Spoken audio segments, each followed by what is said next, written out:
Welcome, everybody, to this episode of Fitness Made Simple, a podcast powered by Prodigy Fitness. I am with our head coach today, Hugo. And so I thought it'd be a great episode to learn a little bit more about Hugo, and more importantly, just kind of what he enjoys about working with our clients. So thanks for joining me today, Coach. How are you? Doing well. How about yourself, Coach? I'm good. So give us a quick just kind of background as to a 30,000 foot view as to who Hugo is. What makes Hugo tick? Oh boy. Let's see. Just in general, or a short story is, of course, I'm from a small town, Escalon, California. Went to middle school or elementary, middle school, and high school with the same people, which geared me towards basically moving away. Went to college, played college soccer, and yeah, that was pretty much it as far as how I got to this point in my career and stuff. So yeah, did you always have like a passion for fitness? Was that like when you first went off to college, where other than wanting to play soccer, like did you have the goal of getting a degree in kinesiology or what was that journey like for you? Yeah, I knew I wanted to do something in athletics. At first it was physical therapy. What got me into fitness actually was my sport, but also the fact that I was like 90 pounds as a freshman. Oh, okay. And I was getting teased all the time or pushed around on the field. And I was like, you know what? I got to bulk up. And I actually had a cousin who was working out at the time, and he handed me this big, thick encyclopedia of Arnold Schwarzenegger. And That's I was a like, classic. Cool. Yeah. Read through it, and I was like, all right. So that's basically where I started working out. My dad had got me like a rusty weight set. And it was just like, we lived out in the country, so we didn't have a garage or anything. It was just literally out in the middle of the lawn. So when it rained, it would get rustier and rustier. And one day I told my dad, I was like, we need a gym membership, man. This weight set, like the lap pull down was like the old school one where it was on the pole and then it would just like grind against the pole. Yeah. And at one point, to actually get it to lift, I had to like jimmy it and then lift it. And I told my dad, I was like, I can't do this anymore. We got to get a gym membership. And he was like, all right, we'll get you a gym membership. And so my first gym membership was at a Gold's Gym out in Riverbank. Yeah, and then went to college. My first 2 years were kind of up and down. I wasn't sure if school was for me. Of course, soccer was the main driver for that, and then stepped away from school for a little while and then went back because then I realized I was in the right headspace to go back to school. Yeah. But yeah, I would say soccer was primarily what kept me in school. Sure. Okay. And then when in like your college journey did you decide like, hey, I want to maybe pursue strength and conditioning, fitness, whatever that looks like? I would say going into my junior year, I spent my freshman and sophomore year geared towards physical therapy. So I was doing a lot of the observation hours and stuff like that. I just found that when I did my strength and conditioning internship, I just enjoyed it a lot more than I did the physical therapy aspect. Not that there's anything wrong with it, but it just wasn't for me. It was too slow of a day, just too, I don't know, it just felt like claustrophobic. Sure. Yeah. And I think unfortunately that, like most physical therapy places, right? Like the corporate side, like they're very much like that, right? They're sterile and fortunately, and we know some really awesome folks who are more cash-based PTs and it's a little bit more of a real world scenario, which I think is great. And I jokingly tell people I pulled you away from PT school and it was probably one of the greatest like business moves I've ever made, right? In terms of getting you here. So talk to me about like transitioning to here, right? Being at Prodigy. What people don't know is Coach applied. We had an open job position. Coach applied. I gave him a call with the intention, like with every like initial phone interview of maybe a 10, 15 minute phone call. And I think we were on the phone for like 4 hours. We were, yeah. Just talking life and talking fitness and whatever. And I got off the phone and told my wife, I was like, I think I found something here. Like, I think this would be a good one. So like what is your, and you've been with us now for over 2 years, but we just hit your 2-year mark. Yeah.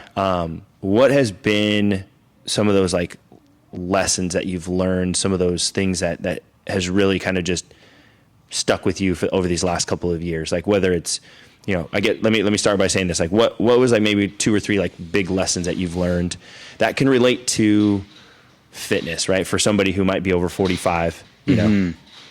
I would say the number one, not the number one, but one of the first things that I learned just being here is just being open-minded and trusting things.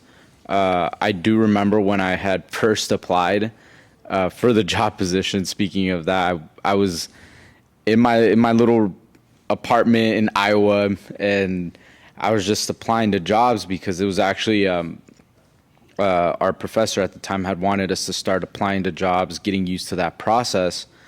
And I remember I had applied, and I was like, oh man, like this one's in Pleasanton. And at that time, the whole idea was go back home after graduation, spend some time in Modesto with my folks, and then kind of take it from there. And I remember I called my mom, and I was like, hey mom, like I applied to this place. I'm actually getting like a response, but it's in Pleasanton. And she was like, well, why are you having reservations? And I was like, well, it's so far from home. Like I'm not used to that drive, a daily commute. I don't know what it's like.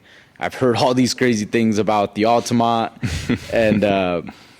And so she was like, well, just trust it. And I think that's the biggest lesson that I can take, not only with fitness, but also just in life, is just trusting the process. Like whether it's with the program or whether it's with the, coming back from an injury or whatever it may be, is just keeping an open mind. I think a lot of times we set our own mental roadblocks that stop us from doing certain things. So I think just that would probably be like, I think to me is probably the biggest lesson, is just being open-minded. And that's something that I think that our members do great of, is they keep an open mind and they just trust us. They trust our expertise, all the other coaches as well, not just myself. And I think that's one of the things that makes one of our members successful in their journey, is they trust us. They're open-minded. They don't come in with, I'm only doing bodybuilding or I'm only doing whatever. And when we do present an idea to them, they're open-minded about it. And I think that's awesome. Another one would just be the energy. I think I was never a morning person, and I will fully admit that every single day of my life. I was never a morning person. And one, I discovered coffee. That was pretty interesting. It was a journey in itself.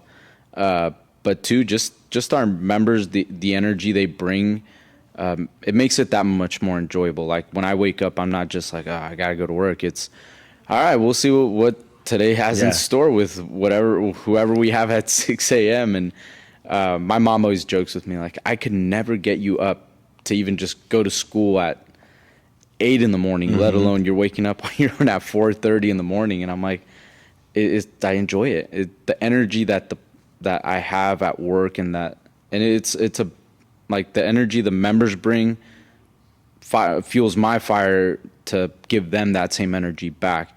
And I think that goes into fitness in general, where if you approach it with the right energy and the right intent, I think any program at some point will provide its benefits. The third thing I would say is just the community. I think that was one of the things that also drove me here, was the community. That everybody's so supportive here. Just being a regular gym person, I've been in gyms my whole life, and this community here is definitely different. There's just something about the support that everybody provides. The Nicole with her pictures, Cindy with pushing everybody. Right. Those are all just great things. It's very, when you go to a commercial gym, like you see people and you may nod at them, give them a little wave, but it's never like, I don't think I've ever seen a community like this one. And I think that's what really drives it and makes it very enjoyable to be here as a coach. Yeah, for sure. Yeah, right. Like you said, right. Oftentimes with that 24-hour fitness or Fitness 19, right? You got your AirPods in and your head's down, you're getting your workout in. It's probably rare that somebody said hi to you at the front desk, right? Yeah. Like it's probably rare that you actually talk with somebody other maybe than asking for like a spot or something like that, right? Where here, like we make a point to say hi to you. You know, it's one of our rules as coaches, right? Like we say hi to every member within 5 seconds of them walking through the door. Yes, sir.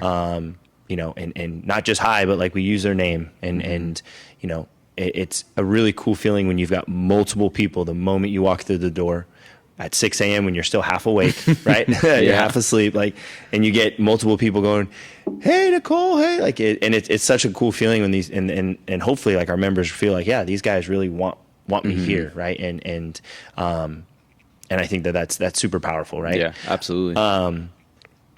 Yeah. So talk to me about like maybe what's been like a big like life lesson that you've learned from being here, and how we could like relate it to fitness.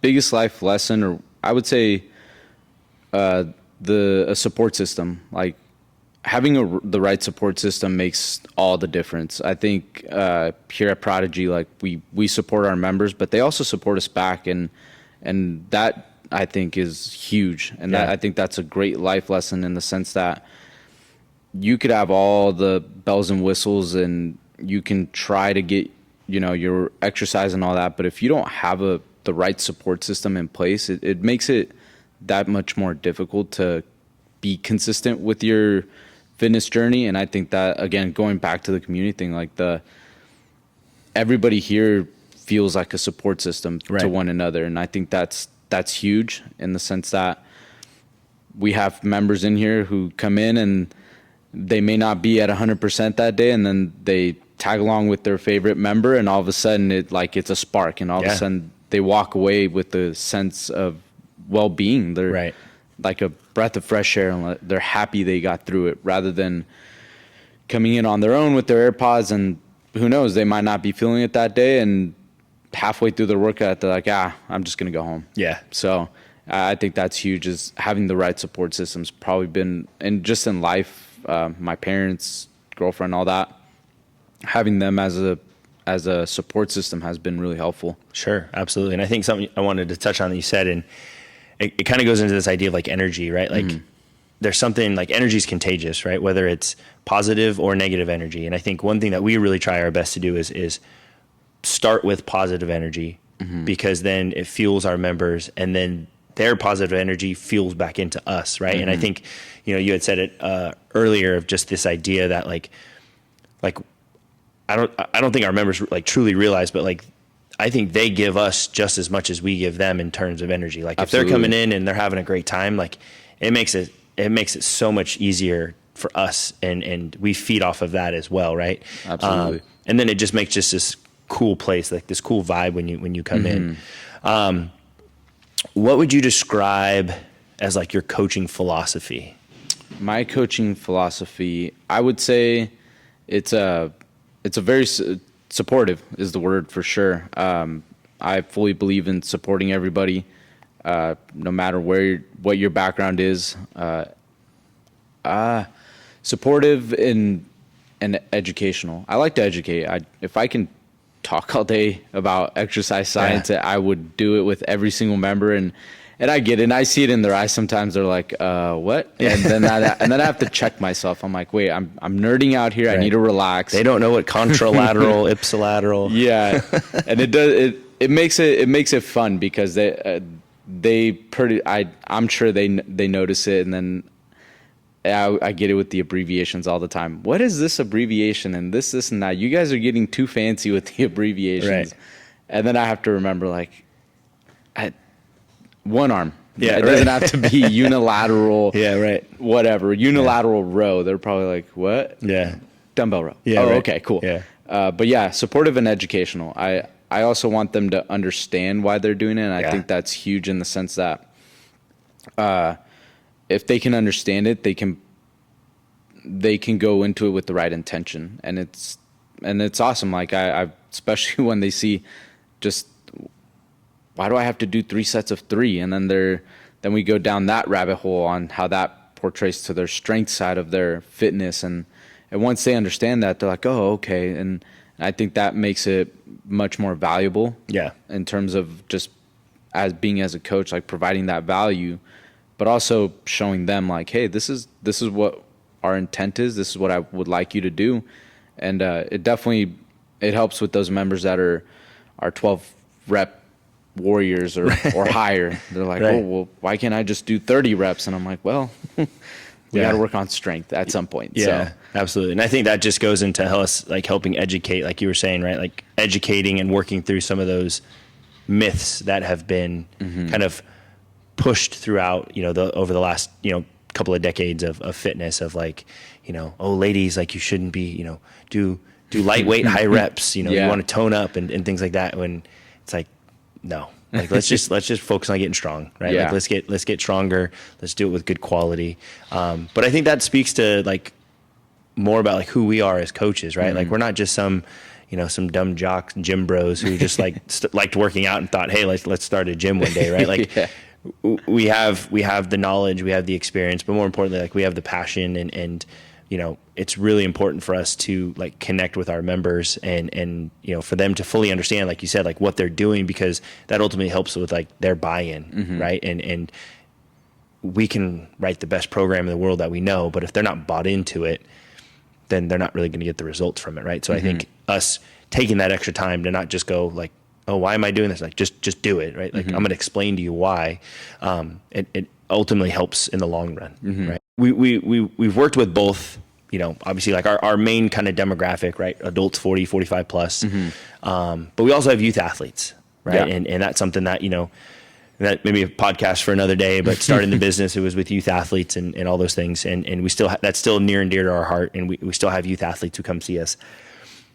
What would you say for you, as you've learned, is like the biggest difference between working with a youth athlete and an adult? And then opposite of that, like what's the biggest like commonality between the two of them? I'll start with the commonality, just because that's a super easy one. And I think one that I was just talking to Coach Kev or Coach Nick, may have been Braden too.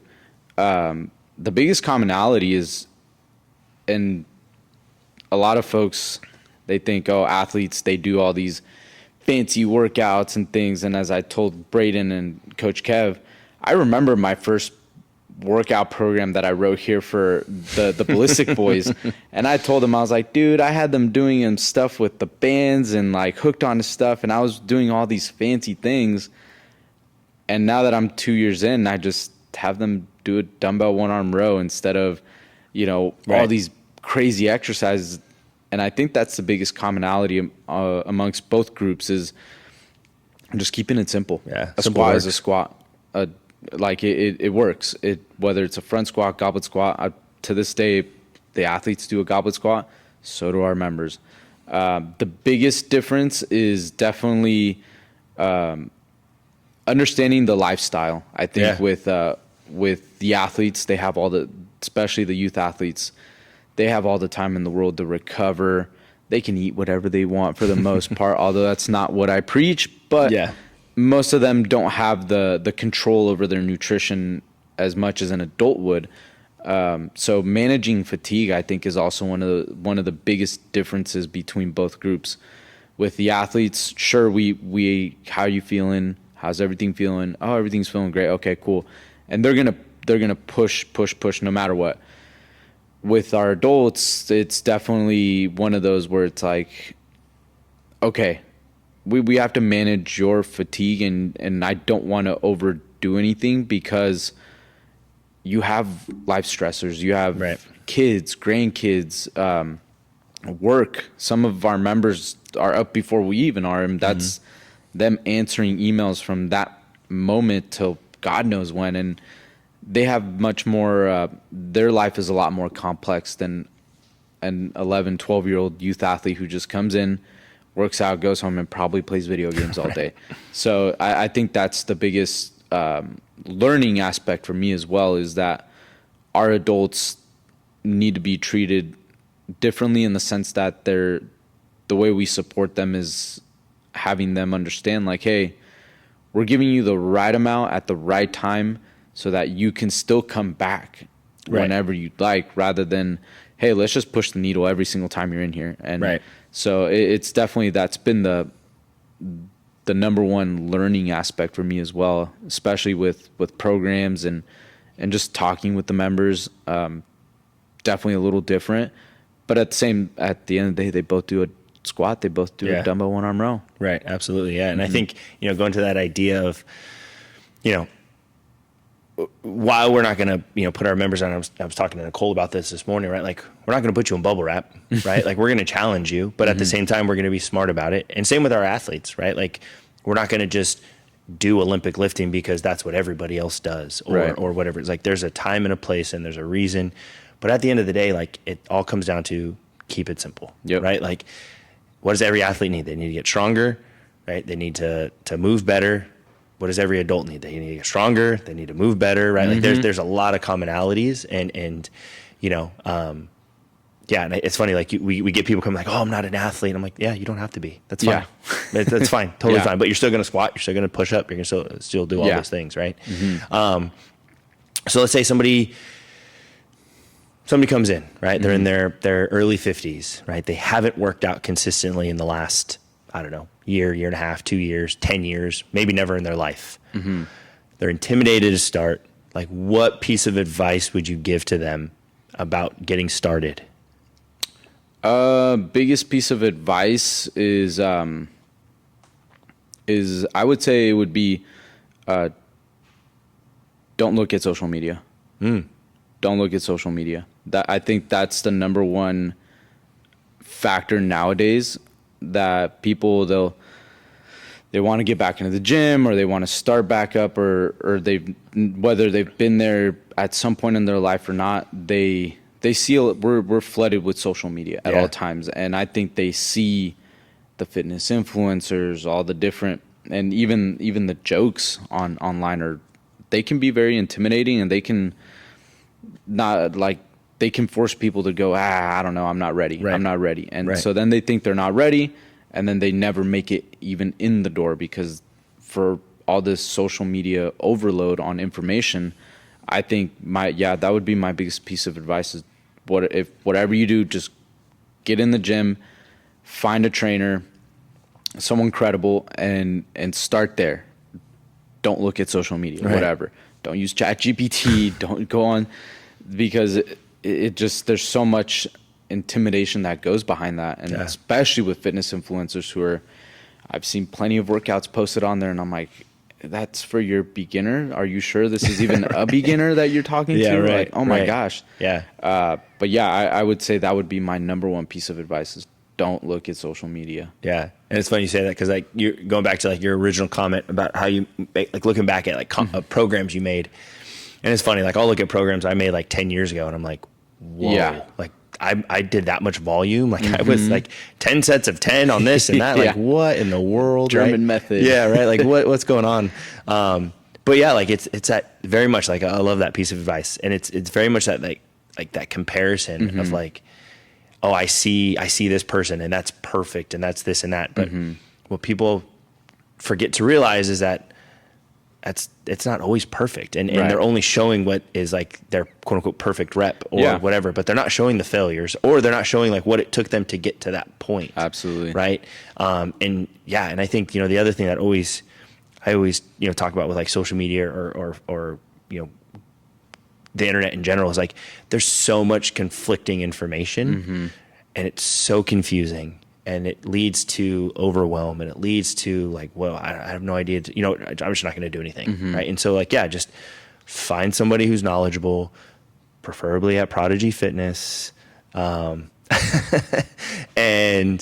just come in and trust the process, like you said originally, and just do the work, and you'll see the results, right? So speaking of like getting started, like, what does strength training, what does fitness look like? Because that's another question that we get, right? Is like, oh, I don't know what to do, or I've only gone to the gym and I've only run on the treadmill. I'm intimidated to touch a weight, maybe not that drastic, but like, what does strength training look like for somebody who is 45 plus?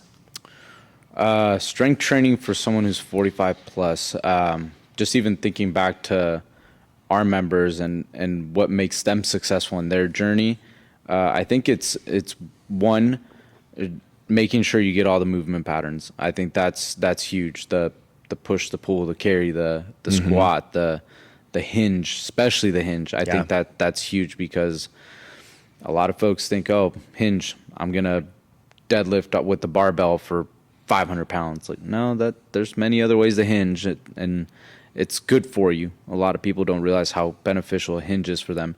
But I would say is finding a baseline, and I think that's one of the things that I love about our success session. And just after even doing a few with some of our newer members, is finding a baseline. Yeah. I think strength starts with your baseline. Where are you, and how are you going to progress from there? And I think that's what makes this job so fun, especially here at Prodigy, is where anybody who's new, they come in and we do that success session. We find your baseline, and then strength is just building from there. It's not necessarily 500-pound squat or deadlift, whatever. Strength could be, hey, I did my hex bar deadlift, now I can pick up my grandkids off the floor. Shout out to Susan. She jokes with me all the time. I love Turkish get-ups. I don't know if she's joking.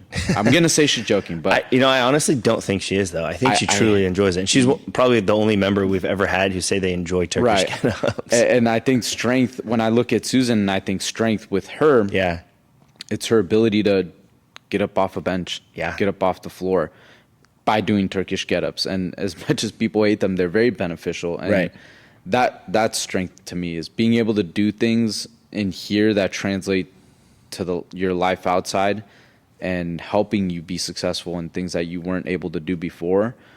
Like, I love when members tell me the smallest thing, like, absolutely, oh, I was able to go up my flight of stairs. They're like, oh, it's not much. Miss Nicole with her box jump, one box jump, and she was like, yeah, it's whatever. And I'm like, you don't understand. That's you've built yourself to this point, especially coming from where she came from.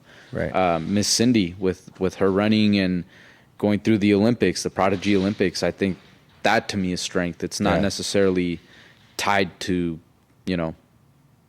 how much weight can I actually lift. It's how has that translated into your life, and how has that helped you be successful. And I think that's a good transition. Like, I think one thing we do really well here, is like working with people through injury, right? Whether they're in pain because they just sit too long at a desk and they've got some shoulder or neck pain, whether they tore an ACL a couple of years ago, they did physical therapy, but things aren't quite right yet, and they still got knee pain. I think one thing we do really well is help that and get them stronger and get them out of pain. Nicole is a great example.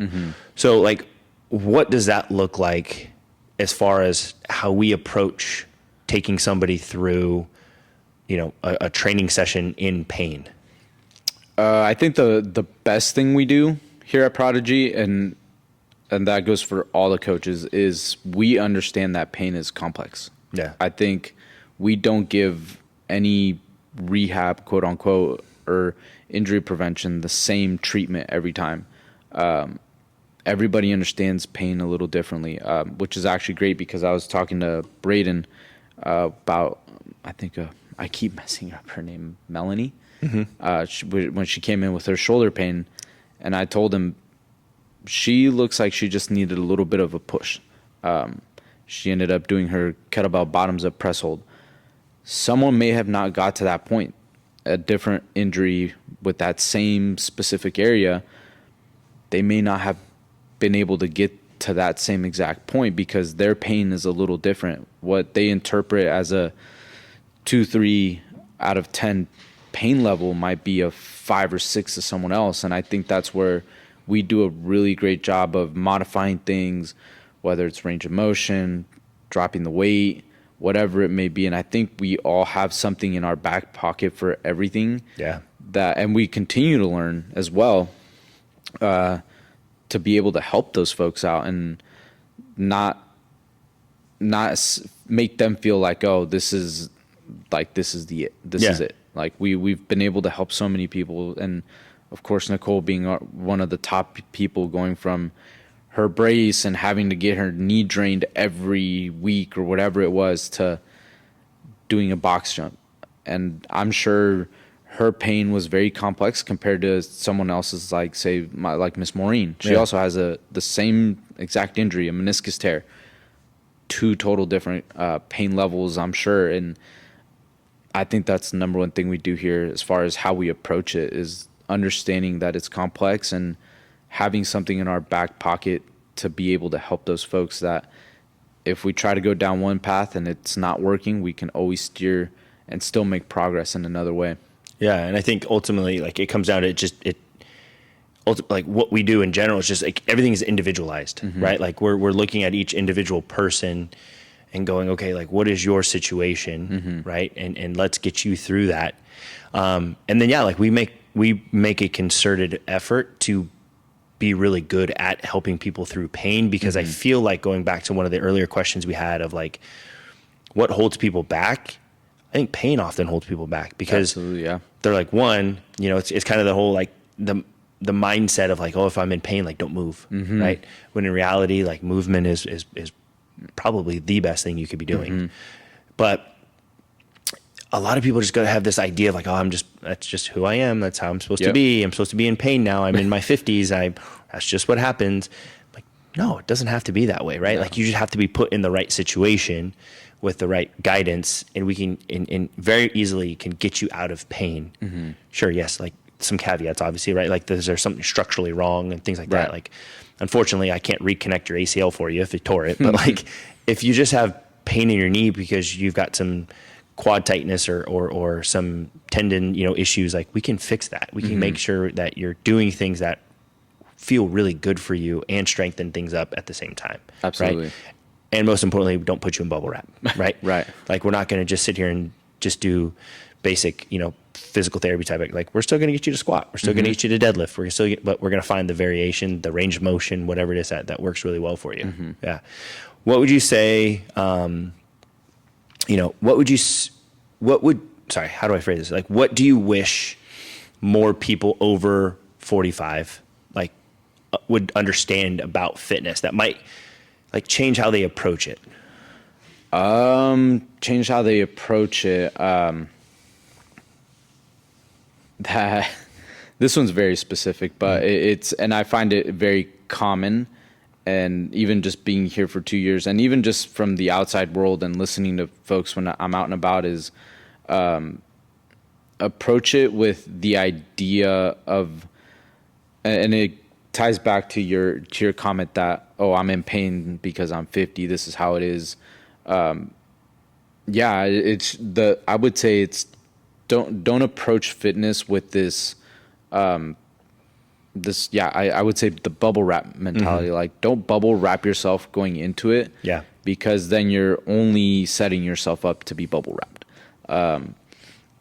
Like with I think the hinge or the deadlift, whatever. I think that's the number one thing that I hear all the time. Oh, my back. And I think people very much bubble wrap their lower back, and they don't allow us to strengthen their lower back to be able to do things like pick up your grandkids off the floor or whatever, do some yard work, whatever it may be. But as a whole, don't bubble wrap yourself before you even go into it, or go in with the mindset of, I'm 50, I'm in pain, so I shouldn't do these things. Shout out to Ash. He said this one quote that will forever stick with me, and motion is lotion. Yeah. Like, if you're not moving, you're not applying the lotion. And I think that was such a cool phrase. I'd never heard it before, and I was like, dude, that's a great phrase. Right. I'm gonna steal that. I'm sorry, but just so you know, if you hear it around the gym, you started it, but I'm spreading it. But I think that's like the number one thing that people do, is they bubble wrap it. Sure. And I think when they approach it, just trust the process, trust your trainers. Here, I think that, again, Prodigy, I think that's what the folks do here, is they trust us, and so far we've had nothing but great success. Yeah, absolutely. Cool. So let's peel back the curtain a little bit in terms of Prodigy, and kind of give people a little bit like behind the scenes of who we are as coaches and things like that. So, like, from your perspective, right? And don't worry, your job's not on the line. What is it actually like? What is it like to coach at Prodigy? It's man, I can't even find a word for it, one specific word, but if I had to boil it down to one, is just enjoyable. It's very enjoyable here to coach. Just the different personalities I get to meet, the diverse environment, I think is huge. It's been nothing but a pleasure and enjoyable. I come in every day with the idea that I don't know what today's gonna bring, and I love that because it goes to show just how many people we have in here and how the different walks of life we've been able to help. And I think that's what really makes this job just so enjoyable, is just you don't know what you're gonna get hit with today. Like it may be maybe Miss Jane telling me to shut up in the middle of Fat Blast because I annoyed her enough, or Miss Monica having a laugh with the little pointer finger thing, or just even someone coming in just having a rough day. Right. And we've been able to provide the best hour of their day at that time. I can't even put one exact word to it, but it's just been amazing. Yeah. It's been amazing. Cool. That's what I would say. Love it. So I know you've been like when you were in college, like you worked at like an Anytime Fitness, and you've been in the college weight room scene. Mm-hmm.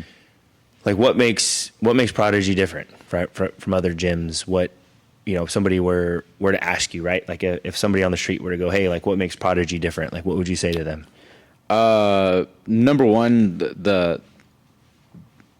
my boss, of course.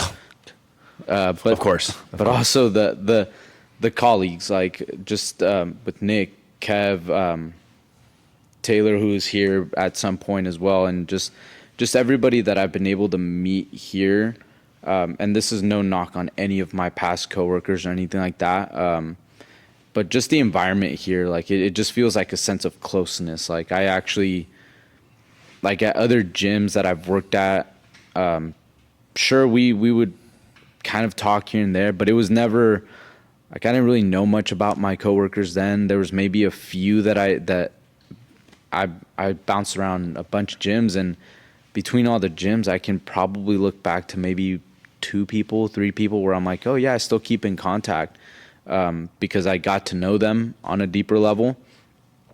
Here, with obviously with your family, who's been nothing but amazing to me with Asher, Gigi, Papa, of course, and then Kevin, Nick. I've got to know them to where if they do move on to a different, I know they're chasing their own goals. If they were to move on, I could easily shoot them a text 5 years from now and go, hey, what are you doing? You want to come down and go to Topgolf or whatever? Right. They would be very much open to it. But I would say overall the community, I think, and that's one of the words that we use a lot here, but it's for a reason. Yeah. And that is just when I worked at InShape, I can't tell you who, like I can't tell you any of the members' names. Yeah. I always get the question asked, like, how do you remember everybody's name here? And I think that's, again, the community, but also as coaches, we've made it a point to know everybody, to get to know them, to actually care. Not that I didn't care about my other gyms or anything, but we care so much here, and vice versa. Shout out to Miss Anna for bringing food all the time like that. That's huge. But yeah, I think it's just the community. The community is huge, very supportive. And it's no knock on any of my past positions or anything like that. I enjoyed them when I was there, and I learned a lot from them.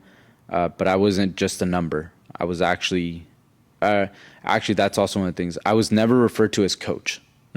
I was never ever referred to as coach in any of those places. I remember my very first week at Prodigy. Roger John. Mm-hmm.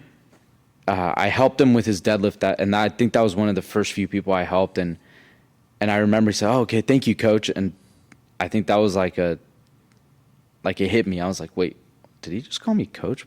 What?" And then just even like walking in the door. Hey, how's it? Every morning when you would greet me, how's it going, coach? And I'm like, oh, and I still have to get used to it every now and then. Sure. I go home and I'm like, man, I got called coach how many times today? I'm a coach. Yeah. Whoa. It was just, it's surreal. I don't know. I'd never been called coach before. And I think that was huge.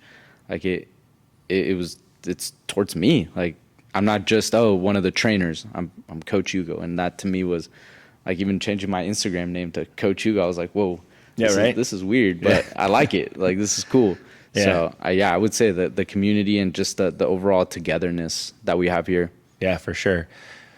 So last couple questions, and we'll get going because we gotta start opening up for all those amazing people coming in.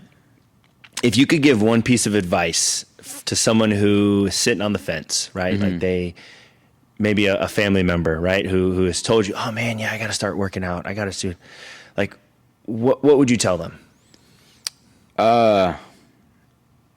Ain't nothing to it but to do it. Yeah. I think you got to put your money where your mouth is. And I think a lot of people, that's where there's a lot of I'll start on Mondays. Just start today. Yeah. Just do it. I don't think anybody has ever complained about starting today. And there's always been, I said I would start Monday, but now it's Wednesday and X, Y, Z. And just do it today. Just do it today. Just like you would any other thing. Put your health at the top. You can't do anything in life without your health. And I think that's huge. And I think people just need to do it. Just do it.